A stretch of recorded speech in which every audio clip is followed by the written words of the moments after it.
Hello, my lovelies. Welcome back to my channel if you have been here before, and welcome if this is your first time. I am Bethany. I am an online reseller. I sell things such as clothes, home goods, men's, women's, all the good stuff on online platforms such as Poshmark, Mercari, eBay, Facebook Marketplace, and more.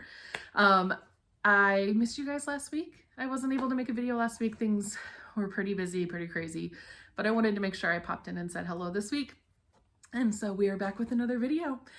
If you have not, and if you are not yet, please hit that subscribe button. I would love to have you come follow me. I apologize, my dog is walking around right now, so if you hear that.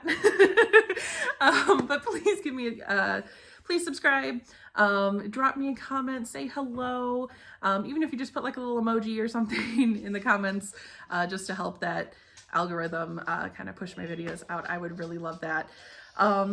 So welcome. I'm so glad you're here. I'm so glad to be getting back into this. So today, we are going to talk about how I am not the best reseller. Full disclosure. There are certain things that I know a lot of other resellers do that I don't do. And that doesn't necessarily make me a bad reseller, because everyone runs their business differently. This is just things that I don't necessarily do that others may. So they may be shocking to you, or, you know, or not. So we'll see. But in no particular order, these are, I think six things. I really should have written them down. Can you tell I haven't done this in a while? 5/6 things, we'll see, that I don't do as a reseller. So, in no particular order. Number one, I don't give out freebies or gifts in my sales.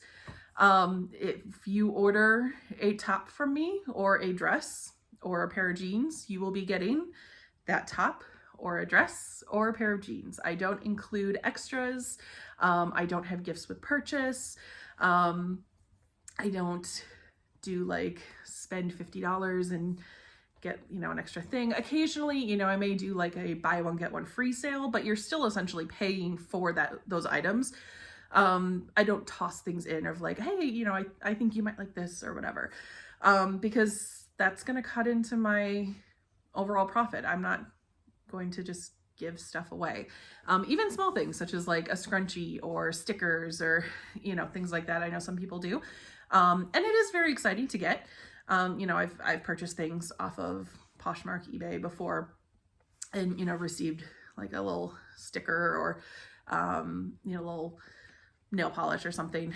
But personally, I don't do that. And I still have great reviews, still get plenty of sales. And I don't have to add those things. So, I guess that's number one. Number two thing that I do not do, I don't shop at the bins. For those who are not familiar with reseller lingo, the bins is Goodwill outlets. So essentially when items that are donated to Goodwill are at a certain store for a certain amount of time, I believe it's anywhere from like 2 to 6 weeks or something, depending on which Goodwill it is, they will then, pull those items and send it to the outlet. And the outlet will then basically put all of the textiles in these giant bins, essentially, for people to go through. So unlike the Goodwill store where they may be organized by like type and size and everything, it's just a free-for-all. However, the pricing is much lower. Typically it's anywhere from like 99 cents a pound up to like, correct me if I'm wrong, but like $1.99 a pound. Let me know in the comments. I've never been. And I know a lot of people, that is where they get majority of their sourcing from, because you are able to get quite a bit of, you know, a lot of inventory for not a lot of money, especially if, you know, 2 to 3 items would equal a pound. That's like less than $1 per item. That's not to say I wouldn't like to go to the bins at some point in my life. It's definitely on my reseller bucket list. But as of right now, I have not been. The closest one to me geographically is about an hour and a half away. So, you know, it is doable, but it's not something that I can just swing by a couple times a week like other resellers are able to do. So maybe one day I can take that off my list of what I don't do. For now, I've never been to the bins. Most of my sourcing comes from actual thrift stores or buy sell trade stores such as like Clothes Mentor, Plato's Closet, that kind of thing. So that may change in the future. I don't know, but for now, no bins for me. Number 3 thing that I don't do as a reseller is I don't do like super fancy packaging when I send orders. I used to when I was first starting out, especially on Poshmark, you know, when they tell you how to do it, they tell you like wrap it in nice tissue paper and write a note and, you know, like use lots of ribbon and make it like all pretty. And I used to do that for each thing. I spent a ton of money on note cards and tissue paper, and, you know, I would decorate the boxes with stickers or like write messages on the boxes, and it would take forever to pack orders. Which when I was first starting out, if I only had like 1 or 2 sales a week, that's not too bad.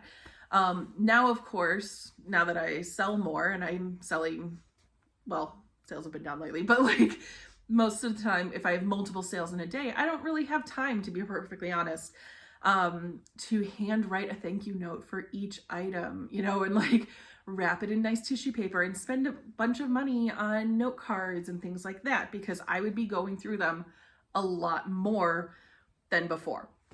So now when I pack orders, I do use like clear poly bags just to keep them safe from different elements.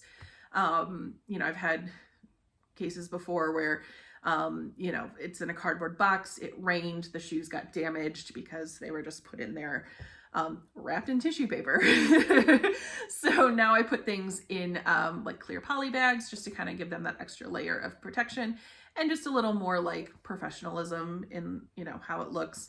And then I'll, you know, maybe put like a thank you sticker on it if it's like a higher priced item. But I don't do thank you cards anymore. I don't decorate boxes. You're just going to get the USPS flat rate box if you order from Poshmark, and then just like a regular poly bag or recycled Amazon box if you order from any other platform of mine. And I came to realize too that like for the most part, people don't really care. You know, it is nice to open up nice packaging, but like it's gonna go in the garbage afterwards. So it's not worth my time, not worth my money, because again, it cuts into my profits having to buy specialty wrapping and cards and everything like that. So for me, it's not worth it.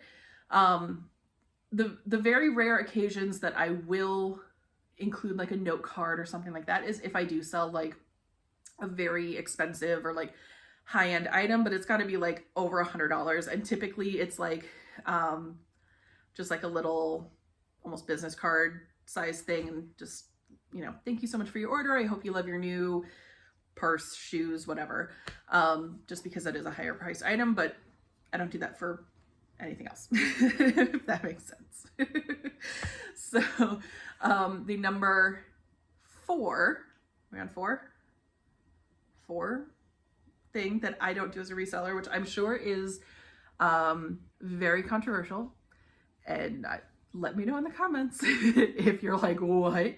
I don't really clean my shoes too much, and I don't fix flaws in items. I don't. Now, that's not to say like I'm gonna send you a pair of like mud caked boots or anything like that. It's if it's a very like superficial, easy clean, if I just have to like wipe them off, not a problem. Obviously, like I will do that. If it's, you know, a little like surface issue, right, I will wipe something off. Obviously, not gonna do. But if there is scuffing on the trim, or maybe there is, you know, the hem has like come undone a little bit on, you know, a skirt, or a belt loop has like come loose on a pair of jeans. I'm not going to fix that. I don't, because for me personally, and I know a lot of people do that, and that is wonderful and that's great, and I wish I could be the type of person who does that. But for me, it's not worth my time. It makes me not like doing what I do. And so for me, I've realized, you know, it's not worth my time, and it's not worth like the effort to put in for me. I still sell plenty of shoes. I still sell items with flaws. I just make sure that I photograph any of those, any wear or flaws or anything like that, photograph them well and mention them in the description. Could I make more money if I were to like put more cleaning into items or like mending things? Probably, yeah. But you know, where I'm at now in my business, that's not necessarily, that's not necessarily a priority. So, you know, and I guess everything is kind of on a scale, because obviously if I have like a really nice pair of like designer shoes that have like some scuffs on them, like I'm going to be more likely to want to clean those than a pair of like Converse that I got that I'm going to sell for like $25. You know, like $200 sale, yes, put more effort in, if that makes sense. So I don't really fix flaws. I don't really clean shoes. Sorry. You kind of get what you get with that one. So the final, so that was number 4, so 5. Okay, I guess we only have 5. Perfect. The number 5 thing that I don't do is I don't look at my reviews. I don't read them. I just personally, I know on my end, I do all that I can to, you know, either explain any flaws that is there. I pack things as well as I can. And again, I'm sure certain people will be like, well, you just said you don't, you know, do nice packing and you don't clean shoes. But at the same time, I also note that those things are in there, right? Like I'm going to make sure that people know there's some light wear on the trim and have pictures of it. That makes sense. So like you should know what you're getting when you order from me. Hello. Oh, little doggy. So anyway, so personally, I know on my end that I do everything that I can. And so if someone's not happy with that for whatever reason, that's on them. And I'm not going to let that ruin my day. You know, when I first started reselling, you know, obviously like you got to get the hang of it. You learn, you make mistakes, you learn from them. You know, if I got a 4-star review from someone, the first time I got a 4-star review, I cried for like an hour. I thought that I was like the worst person in the world. I wanted to just like give up entirely because someone wasn't happy with me. And now it's like, no, whatever. And frankly, I don't even know when I get a 4-star review anymore, because I don't even bother looking. If I get the email saying, you know, with Poshmark, it'll say like, so-and-so gave you a 5-star rating, or so-and-so gave you a rating. If I see that I got a rating, I just immediately delete it. It's not a big deal. I keep going, because yeah, I probably have a couple, you know, a few bad ratings, because it's business, right? You're not going to make everyone happy.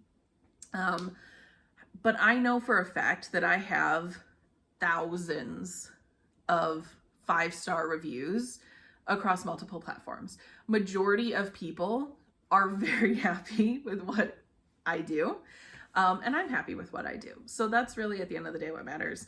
And I would much rather get a 1-star review and still get paid than have someone open a case and then lose my money, if that makes sense. So, you know, I don't want 1-star reviews. I would much rather have 5-star reviews, but I would rather have that and still get paid than have a case open and potentially lose that sale. So, let me know in the comments. What do you think? Do you guys not do these as well? Are you shocked? Am I a terrible reseller? Am I the worst reseller in the world? Let me know. Please subscribe, like I said at the beginning. You know, I do try and do these videos weekly.